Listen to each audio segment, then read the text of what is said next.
Hello there, welcome to Cool Talk. Today we discuss the French Revolution, bloody, fascinating, with far-reaching consequences. We begin in the year 1770 with the marriage of Louis, who would become King Louis XVI, and Marie Antoinette. He was about 16 years old, she was slightly older. She was the Archduchess of Austria. It was an arranged marriage, thought to bring forth peace between France and Austria. But many resented Marie Antoinette from the very beginning. Since Louis XVI was a successor to the French throne, many hated the idea of an Austrian as the future queen of France.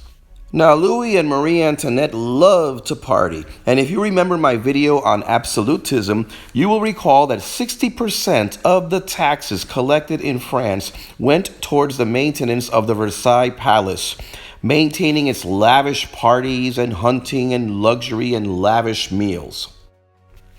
Now, the French people were accustomed to this. There had been a monarchy in France for over 1,000 years.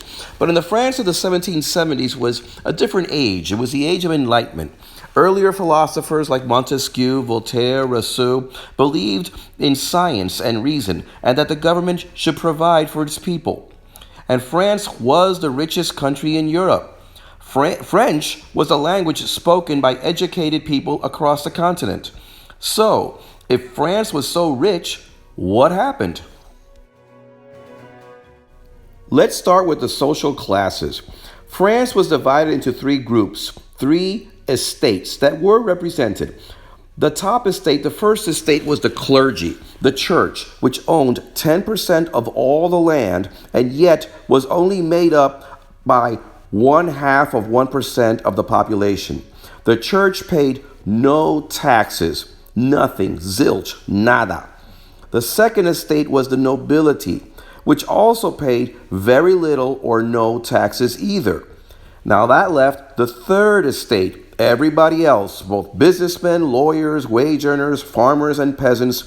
There were 24.5 million people, and they had to carry the nobility and the clergy. They paid for everything, and every day they got more and more resentful. Then in 1774, at the age of 20, Louis becomes the king, Louis XVI. He tries to reform taxes and eliminate serfdom. He supported and assisted the Americans in their independence movement and sent money, munitions, and troops to effectively help the U.S. win their revolution. But he also put France further and further into debt.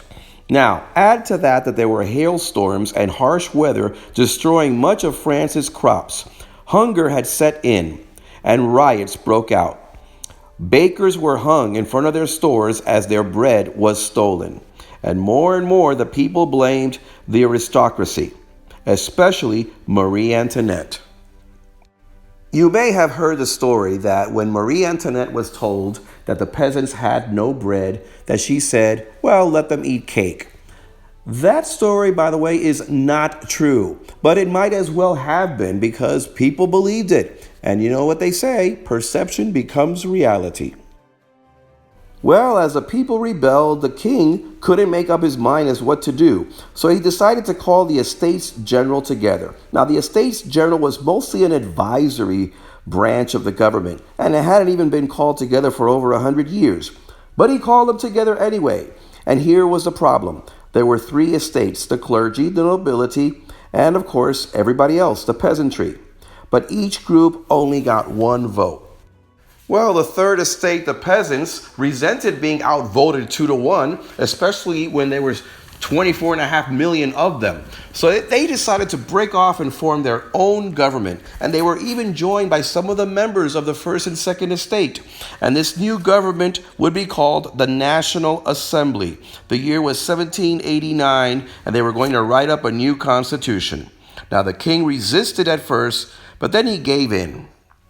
But while the new constitution and tax code was being worked out, there was more bad weather and a bad harvest had set in. There was depression. There was less food.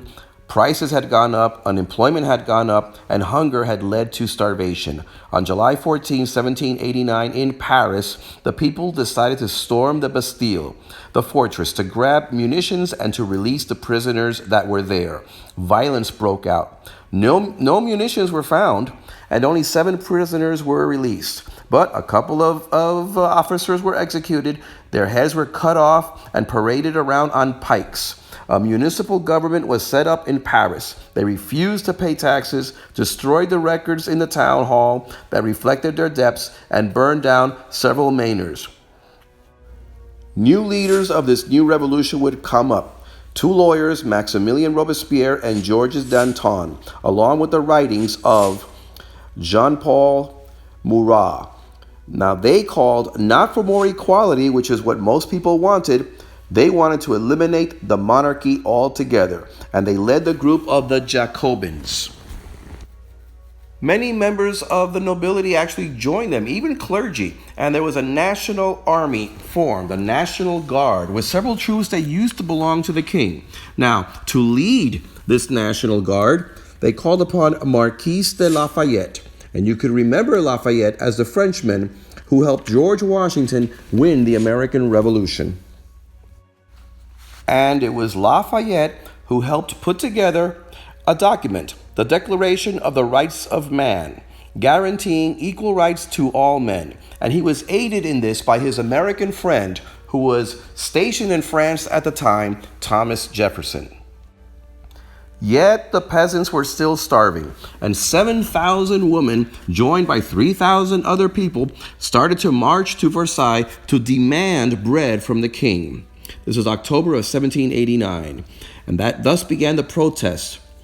It began with one woman banging a drum, and the march began 6 hours of walking, sometimes in the rain, and they would stop for munitions.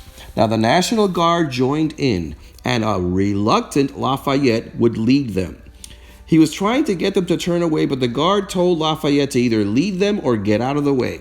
So he reluctantly led the army, but he sent word to the king that a crowd was coming. Lafayette was more of a moderate. He did not want to get rid of the monarchy. But the crowd went over to Versailles, and they were greeted warmly by Robespierre. And they finally broke into the palace. Unfortunately, violence broke out. 2 royal troops were beheaded, and their heads were put on pikes. These French people liked their pikes. Now, Lafayette convinced the king to address the crowd. The king came out on the balcony, and the people were impressed by his bravery. Then Marie Antoinette, the most hated woman in all of France, also came out. People were pointing muskets at her while she put her hands across her chest like daring them to shoot.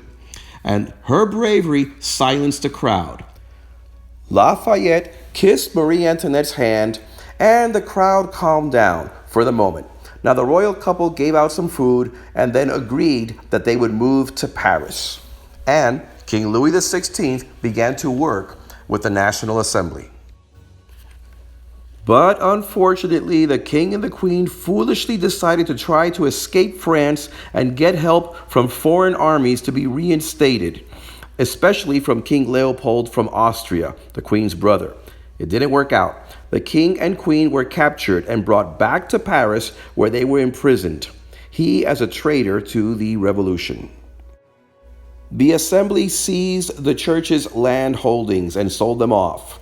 A new constitution, another one, was written up, but it became a constitutional monarchy. It did not remove the king and queen from power. So Robespierre and the Jacobins were very, very angry. On July 17, 1791, a crowd of 50,000 people gathered at Champ de Mars to protest. 6,000 of these people signed a petition to remove the king. Things got ugly.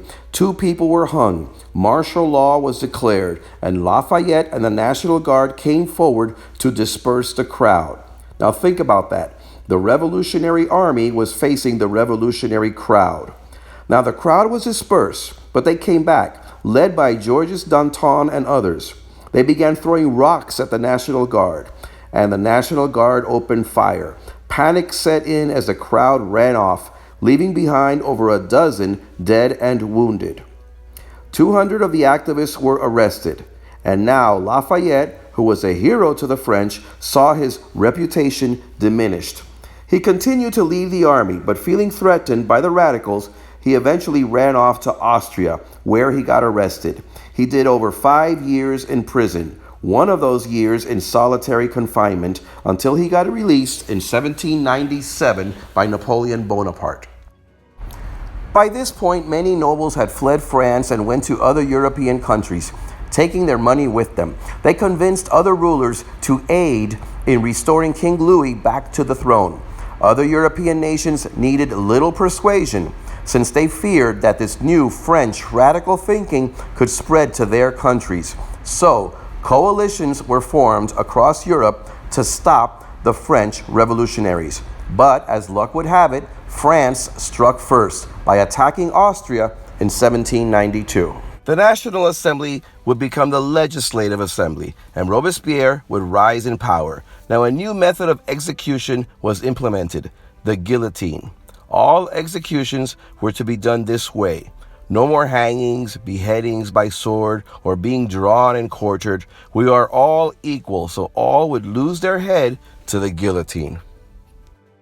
France was losing badly to Austria, but then the Duke of Bismarck of Prussia wrote a letter threatening to burn Paris to the ground if they hurt King Louis. But the letter had the opposite effect. As the people of Paris got angry, they stormed the palace, the guards fought back at the crowd, and hundreds were dead. But the result was that the monarchy was finally abolished, and King Louis XVI would now be known as Louis Capet, an ordinary citizen. And then the assembly attacked the clergy. Priests who didn't take the oath to the assembly were deported, their land seized. And Robespierre began a new religion, the cult of reason. Catholic statues were destroyed and idols praising reason were raised instead. This radical thinking would even affect the measurements of time. From now on, a minute would be 100 seconds, an hour would be 100 minutes, and a day would be 10 hours. Foreign nations formed coalitions to fight France, and the Jacobins got nervous, feeling defenseless, so they began to try people at a faster rate and to execute them on the spot. Jean-Paul Marat had a skin condition, and he treated it with medicinal baths, and his face was described as hideous. Now, Murat's solution to the turmoil in France was to kill, kill, and kill. I cannot underestimate the influence that his inflammatory writings would have. His writings would raise the bloodlust of the French, especially Robespierre. Robespierre would consider people traitors for merely venturing an opinion that was unflattering. So he had the prisons emptied out, and in one incident, 1,600 priests, men, women, and children were executed.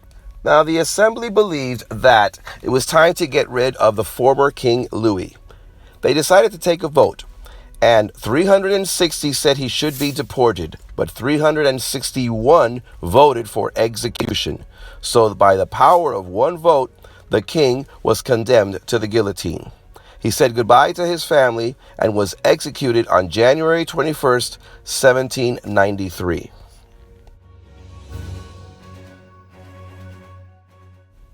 Now, Marie Antoinette was unjustly accused of corruption, conspiracy, and even incest with her son. Despicable accusations that had no foundings. Now, her son, Louis XVII, was a threat. He was next in line to the throne. He was taken away from his mother. He was about 8 years old. He suffered imprisonment, beatings, solitary confinement, and was forced to write a letter stating that he was sexually abused by his mother and his aunt. And after writing this letter, he refused to speak to anybody else. In December of 1793, Marie Antoinette was executed by guillotine. 2 years later, Louis XVII died of tuberculosis. His body was buried in an unmarked grave, but his heart had been removed during the autopsy. Now, his heart had traveled around, it was mummified, and much later, DNA tests were done. The mummified heart was buried with his parents in 2004. Back to the French Revolution. Many peasants were angry when the king was executed. Some of them were still royalists, and they were also upset at the anti-Christian attitude of Robespierre and the Jacobins. When Robespierre called for each city to supply the revolutionary army with troops, that was the last straw, to be forced to fight for a revolution that they hated. So, counter-revolutionary uprisings surged all over. In the South, counter-revolutionaries allowed the British to come ashore to the city of Toulon, but a young captain, Napoleon Bonaparte, took the city back, and for his efforts, he was made brigadier general.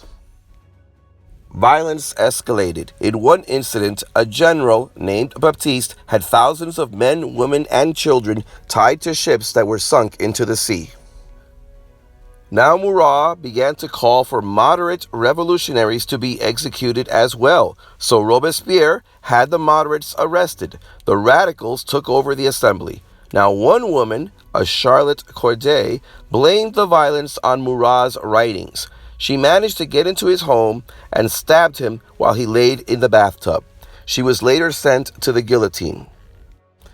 This angered Robespierre, and just when you think that things could not possibly get uglier, it did. He unleashed his reign of terror. A 12-member committee was formed. Trials and executions were done all over. 50 people a day on the average were accused, tried, sentenced, and executed. In 2 years, 40,000 people went to the guillotine. When it was over, through terror, Robespierre did save the revolution. There was little or no dissent, and as luck would have it, the French had pushed back the foreign forces out of the north, and even food supplies had gone up. In that regard, things finally seemed relatively good. Then Robespierre's partner Danton said that maybe it was time to chill, to loosen up a little bit on the execution. Now, for even suggesting such a thing, Danton was executed. And then Robespierre made a fatal mistake. He foolishly stood before the assembly and told them to their face that he had a list of new enemies, and that many of them were on that list, and that he was not going to tell them who they were. Well, nobody likes to get their head cut off, so the assembly took a vote and sent Robespierre to the guillotine. Now that Danton, Murat, and Robespierre were dead, the moderates had taken over the assembly and the revolution continued. That was until a young general, Napoleon Bonaparte, went into the assembly and forced them to write a new constitution and appoint him as a lead consul. So things in France went full circle, and then some, as it changed from monarchy to directory to republic to consulate, back to monarchy and empire. And we're going to learn more about this in my next video when we study Napoleon Bonaparte, one of the most fascinating and influential persons of all time. But until then, thanks for watching. This is Cool Talk.